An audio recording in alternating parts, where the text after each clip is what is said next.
നമ്മുടെ ജീവിതത്തിൽ ബറക്കത്ത് ലഭിക്കാൻ വീട്ടിൽ നജസായാൽ ഉടനെ വൃത്തിയാക്കണം.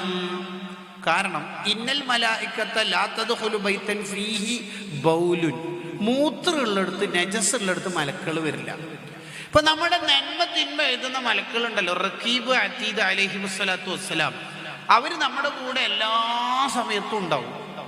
പക്ഷെ നമ്മൾ ടോയ്ലറ്റിൽ പോകുമ്പോൾ ഉണ്ടാവില്ല. കാരണം ഇബ്ലീസിന്റെ ഗോഡൗണ.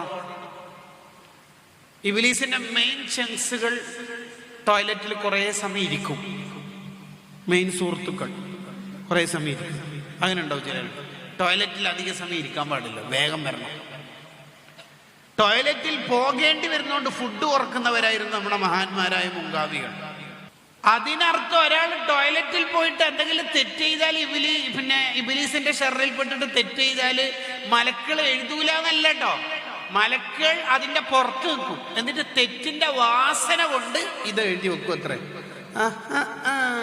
ടോയ്ലറ്റ് കയറിയിട്ട് വീട് വലിക്കുന്നുണ്ടല്ലോ അങ്ങനെ.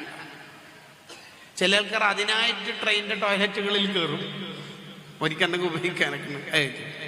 ആ വാസന കൊണ്ട് എഴുതി വെക്കുമെന്ന് മാ യൽഫിളു മിൻ ഖൗലിൻ ഇല്ലാ ലദൈഹി റഖീബുൻ അതീദ് എന്ന ആയത്തിന്റെ തഫ്സീറുകളിൽ കാണാം.